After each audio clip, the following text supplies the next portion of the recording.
Assalamualaikum warahmatullahi wabarakatuh. Hamdan wa syukran lillah, nahmaduhu wa nasta'inuhu wa nastaghfiruh wa na'udzu billahi min syururi anfusina wa min sayyiati a'malina. Man yahdihillahu fala mudilla lahu wa may yudlil fala hadiyalah. Asyhadu an la ilaha illallah wahdahu la syarika lahu wa asyhadu anna sayyidana Muhammadan 'abduhu wa rasuluh ba'atsahu Allahu rahmatan lil alamin. Wa nusalli wa nusallim alaihi wa ala alihi fil awwalin wal akhirin wa fil mala'il a'la ila yaumiddin. Alhamdulillah, jumpa kembali bersama Aventador 007. Setelah rungkatnya Imaduddin, muncul dua nama, Sugeng dan Menachem Ali. Saya pastikan dua-duanya ini juga akan rungkat juga. Walaupun saat ini Imaduddin banyak bicara macam-macam, tapi dia sudah dikenal bahwa dia orang yang lari dari diskusi. Dia tidak berani mempertanggungjawabkan tulisannya sendiri, sehingga itu sudah menjadi stempel sendiri bagi dia. Kalau sekarang ada banyak bicara, ya sekedar menunjukkan kepada Timurinya bahwa dia masih hidup, padahal dia sudah terkubur, sudah selesai, finito. Nah, sekarang muncul Menachem dan Sugeng. Menachem Ali, seperti saya bahas kemarin, dia cuma menari-nari dalam bahasa asing yang dia kuasai, supaya terlihat sebagai seorang yang cerdas, brilian, karena mampu berbicara dalam banyak bahasa, mampu membaca kitab-kitab dalam bahasa asing, bahasa Hebrew, Jerman, Belanda, Inggris, Arab. Tapi konteks yang dia bicarakan tentang nasab, sama sekali dia tidak menggunakan kaidah ilmu nasab, membuktikan bahwa dia tidak mengerti tentang ilmu nasab. Dia memaksakan kaidahnya sendiri untuk dimasukkan ke dalam ilmu nasab. Demikian juga dengan Sugeng, dia membatalkan semua ilmu nasab. Bahkan dia katakan ilmu nasab itu hanya sebuah fosil yang sudah tidak berguna lagi. Sekarang kita pakai DNA ancestry. Dia kan baru bicara the most recent common ancestor, atau jarak terdekat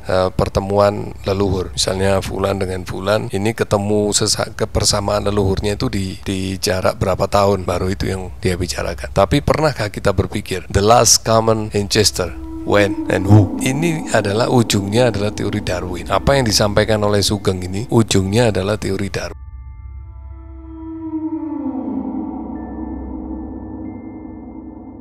Berdasarkan teori DNA, Adam itu bukan manusia pertama yang ada di bumi. Siti Hawa itu bukan wanita pertama yang ada di bumi. Dan asal muasal manusia bukan Adam, bukan seperti yang disampaikan di dalam agama, bukan seperti itu. Tetapi dari apa? Dari simpanse, dari kera. The last common ancestor manusia itu adalah kera. Silakan Anda selidiki sendiri. Kalau Anda percaya dengan teori DNA ancestry, Anda akan ketemu leluhur Anda adalah monyet.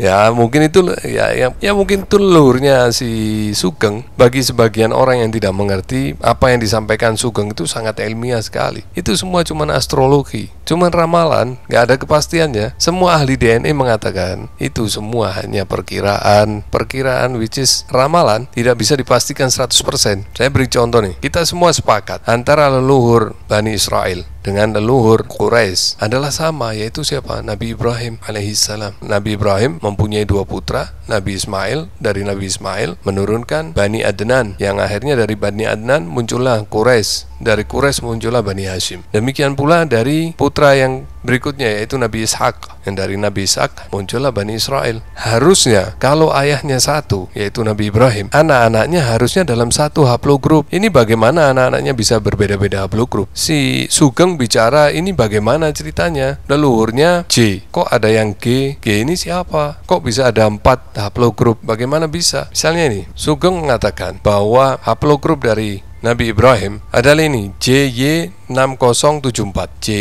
JY6074 itu adalah haplogrup dari Nabi Ibrahim. Kemudian Nabi Ismail JL859 dan Nabi Ishak JZS2121. Berarti harusnya putra-putra mereka ini semuanya adalah J, karena orang tuanya J semua nih. Kan secara teori DNA kan harusnya begitu, ya kan? Tapi kenyataannya, coba kita lihat JY. Pertama dari sisi the most recent common ancestor-nya. Dikatakan bahwa Nabi Ibrahim itu 3100 tahun yang lalu ada. Kalau 3100 tahun yang lalu itu zamannya Nabi Daud, bukan zaman Nabi Ibrahim. Nabi Ibrahim secara bukti sejarah itu lebih dari 4000 tahun yang lalu. Bukti historisnya seperti itu. Ini bagaimana? Ramalan DNA menyelisihi bukti sejarah, fakta historis 1000 tahun. Ini kan sudah nggak mungkin. Ya, ini baru dari sisi JY6074. Coba kita lihat dari hasil studi ilmiah mengenai genetik dari Bani Israel. Saya sudah sampaikan ini, ada beberapa studi dari Hammer, dari Behar, dari Semino, dari Nebel, dari Shen. Ternyata Bani Israel tuh ada beberapa haplogroup, ada E, ada G, ada J, ada P, dari P ada Q, ada R. Bagaimana ini menjelaskannya? Ya kan? Ada E berarti dia lebih dulu daripada Nabi Ibrahim itu sendiri. The most recent common ancestor-nya 52.300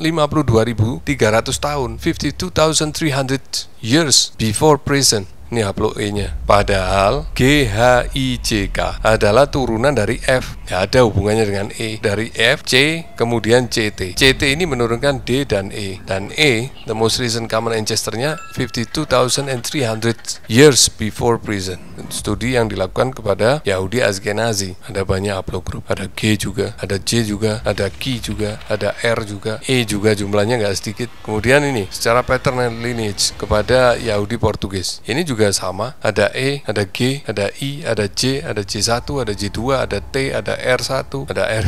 Bagaimana mereka bisa menjelaskan ini? Termasuk Yahudi yang ada di Jerba, yang kemarin saya jelaskan. Itu juga haplogrupnya macam-macam. Bagaimana itu? Ada E, ada G, ada J, ada Q, ada R. Kemudian di sini nih, ini juga, ini masalah juga ini. Nih, menurut Sugeng, JL859 ini adalah haplogrup dari suku Quraisy, haplogrup dari suku Quraisy. Tapi dia the most recent common ancestor-nya 1400 tahun yang lalu. Kemarin di konten saya sebelumnya sudah saya jelaskan bahwa kalau ini dipakai, maka Rasulullah bukan bagian dari suku Quraisy. Kenapa? Karena Rasulullah lebih dulu ada daripada suku Quraisy ini ada. Rasulullah lahir tahun 571 Masehi, berarti 1452 tahun yang lalu. Sementara suku Quraisy-nya baru ada 1400 tahun yang lalu. Bagaimana bisa selisih 52 tahun? Padahal kita lihat nih, asal muasal dari suku Quraisy itu adalah dari Fihr. Dari Fihr ke Rasulullah adalah 11 generasi. Artinya ada sekitar 330 tahunan selisihnya. Di sini dikatakan 1400 tahun, padahal Rasulullah lahir 1452 tahun yang lalu. Harusnya suku Quraisy ini adanya lebih dari 300 tahun sebelum Rasulullah lahir. Oke, kemudian Bani Israel yang kata Sugeng ada di haplogrup JZS2121, ya kan? Harusnya semua Bani Israel ada di haplogrup itu. Ternyata tadi sudah saya sampaikan, mayoritas dari Bani Israel Ashkenazi justru bukan di haplogrup J1, tapi di mana? Ada di banyak macam-macam. Yang di haplogrup J1 itu cuma 17%, 19%, 20%, tidak lebih dari 20%. Artinya 80% dari Bani Israel, dari anak turun Nabi Ishak, justru bukan di haplogrup J1. Jadi apa yang disampaikan oleh Sugeng meleset semua, nggak sesuai dengan fakta yang ada di lapangan. Makanya kan harus ada kajian antropologi. Nggak bisa mengandalkan rumusan matematika gitu aja. Anda harus lihat di lapangan. Keadaan di lapangan justru tidak sesuai dengan rumusan matematika Anda, Geng. Anda ngitung-ngitung bagi ini dibagi ini kali ini itu ini, tapi di lapangannya berbeda, kan gitu, Kang. Oke, nah ini coba kita lihat. Ini sebaran distribusi dari orang-orang Yahudi. Kita lihat nih, ini Ashkenazi Kohennya dia. Ada di semua haplogrup. Di E ada Kohen, di G juga ada Kohen, di J juga ada Kohen, di Q juga ada Kohen, di R ada Kohen, dan lain-lain ada di haplogrup yang lain juga. Termasuk Ashkenazi, non-Ashkenazi Kohen. Nih, ada banyak sebarannya. Nah, ini kita lihat nih diagramnya. Ini yang Ashkenazi Israel, dia ada di semua haplogrup nih. Ada di E, ada di G, ada di J, ya macam-macam di haplogrupnya. Ada di E, ada di G, ada di J, ada di Q, ada di R, ada di lain haplogrup juga ada. Bagaimana itu menjelaskannya? Padahal orang tuanya satu, Nabi Ishak. Haplogrupnya katanya J. Ini kenapa kok bisa ada E, kok bisa ada G, kok bisa ada yang Q, kok bisa ada yang R? E dan G itu ketemunya di mana? Padahal kata Sugeng orang tuanya satu, JZS 2121. Kenapa anak turunnya bisa E, G, J, Q, R? Kenapa? Coba kita perhatikan nih. Walaupun benar kelompok Kohen terlihat banyak berada di JP58, tapi mereka sama sekali tidak berada di bawah haplotype Ibrahimi yang versi mitosnya si Sugeng tadi itu, yaitu JFGC 8712. Malah Yahudi Kohen di Pulau Jerba yang diakui keasliannya selama lebih dari 2600 tahun, dan juga Yahudi Isfahan, haplogrup mereka sama sekali tidak berada di bawah haplogrup JFGC 8712. Nah, ini Yahudi yang di Pulau Jerba. Dia berada di haplogrup JY125603. Ini tidak di bawah haplogrup JFGC 8712. Termasuk juga Yahudi yang ada di Isfahan. Mereka semua bukan di bawah JFGC 8712. Padahal mereka dianggap sebagai Yahudi yang paling otentik. Dari itu saja menunjukkan bahwa mitos haplogrup Ibrahimi itu sudah rungkat, udah nggak sesuai semua dengan kelompok keturunan Nabi Ishak. Mereka kenyataannya tersebar di banyak haplogrup, dan juga di kelompok keturunan Nabi Ismail ternyata mereka ada di banyak haplogrup juga. Kemudian suku-suku Arab yang dikenal dalam sejarah sebagai suku-suku Adnani dan keturunan Nabi Ismail sama sekali tidak ada yang berada di bawah JFGC 8712. Contohnya adalah grup Al bin Ali yang merupakan bagian keturunan dari kabilah Bani Sulaim. Nah, coba kita lihat Bani Sulaim. Dan Bani Sulaim di sini adalah keturunan dari Qais. Nih, Bani Qais. Di sini ada Qais bin Ailan bin Mudar bin Nizar bin Ma'ad bin Adnan. Dia merupakan keturunan Ibrahimi karena dia bin Adnan, dan di antara keturunannya adalah para keluarga As-Sabah, yaitu Amir Kuwait yang sekarang ini. Bahkan ada pertalian nasab antara Bani Sulaim dengan Rasulullah dari jalur ibu.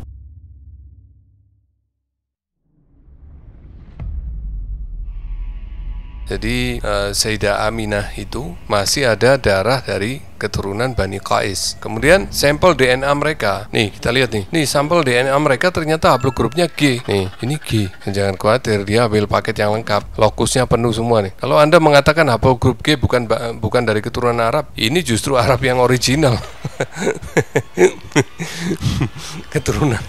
keturunan Adnan ya, dan masih ada pertalian keluarga dengan Rasulullah. Sayyidah Aminah itu masih ada keturunan dari Bani Qais, yang dari Bani Qais ini menurunkan Bani Sulaim, dan ternyata setelah dicek DNA-nya dari Bani Sulaim, mereka haplogrupnya G. Gimana itu penjelasan ilmiahnya, Geng? Ya, nah itu puluhan orang dari grup Al bin Sulaim yang keturunan Adnan semuanya di haplogrup G semua nih. Nah, ini ada puluhan yang dari Bani Sulaim ini G, dan ini dari G Arabia, dan ini semuanya G nih. Nih G semua nih, nih G semua. Saudi Arabia, Kuwait, Irak, semua G nih. Gimana Anda jelasinnya? Gimana, Geng? Kemudian nih ada lagi nih. Sekarang kita cek lagi nih. Nah, ini benar-benar kita pretel ini si Sugeng nih. Geng. Nah, kita lihat di sini. Untuk Quraisy, Sugeng menggunakan Y12869, padahal harusnya JL859, bukan Y12869 yang dimitoskan sebagai SNP dari Sayyidina Abu Thalib. Sejarah menyebutkan suku Quraisy itu terdiri dari banyak kabilah. Misalnya kabilah Bani Makhzum itu ada Khalid bin Walid, juga dari Bani Umayyah ada Abu Sufyan, ada Muawiyah, ada Utsman bin Affan, dan juga dari Bani Hashim terutama, di antaranya Rasulullah dan keluarganya. Juga adalah Bani Taim. Nih saya tunjukkan nih. Kita lihat di gambar nih. Nah, ini padahal suku Quraisy di sini banyak. Ada Bani Taim, ada Bani Adi. Ini Bani Adi ini Umar bin Khattab, ada Bani Taim, Abu Bakar Siddiq, ada Bani Zuhra, ada Bani Umayyah, ada Bani Asad. Harusnya Quraisynya berada di kelompok yang sama, bukan hanya di satu kelompok itu saja, sehingga yang lain-lainnya ini bagaimana nih? Nggak masuk Quraisy nih akhirnya. Dan juga Bani Abbas yang merupakan keturunan dari Bani Hashim itu tidak di bawah JL859 atau JY12869, bahkan sama sekali tidak berada di bawah haplogrup mitos Ibrahimi, yaitu JFGC 8712 JY6074.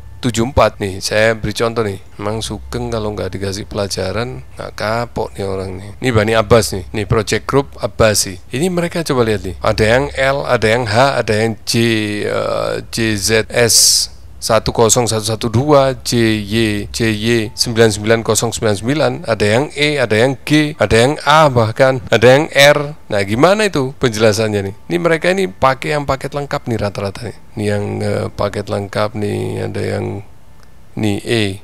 Kita lihat nih yang E. Nah, ini paket lengkap nih E semua nih. Ini juga nih haplogrupnya E. Nah, lokusnya penuh nih. Nah, lagi mereka semua rata-rata tidak di bawah haplogrup JFGC 8712, tidak di bawah haplogrup Ibrahimi. Masa Bani Abbas bukan keturunan Nabi Ibrahim? Dan lebih spesifik lagi, mereka juga tidak di bawah JL859. Masa mereka bukan suku Quraisy? Padahal ini Bani Hashim. Atau juga di JY12869, mereka juga nggak ada di situ. Mana itu, Kang? Nah, dengan melihat fakta-fakta yang tadi saya sampaikan, memang terbukti bahwa DNA ancestor ini ternyata banyak kontradiksi dan rancu, ya, terutama untuk mendeteksi leluhur yang lebih dari 700 tahun. Nah, kenyataannya begitu. Karena bagaimanapun juga ini kan cuma kira-kira, perkiraan. Ya, namanya perkiraan. Dan semua teori haplogrup Nabi Ibrahim itu, baik yang J, G, atau E, itu cuma mitos. Karena tidak pernah ada studi ilmiah sama sekali mengenai hal ini. Di samping itu juga tidak dilandasi bukti arkeologi dan data ilmiah sama sekali, nggak ada. Nanti begitu. Itu kesimpulannya.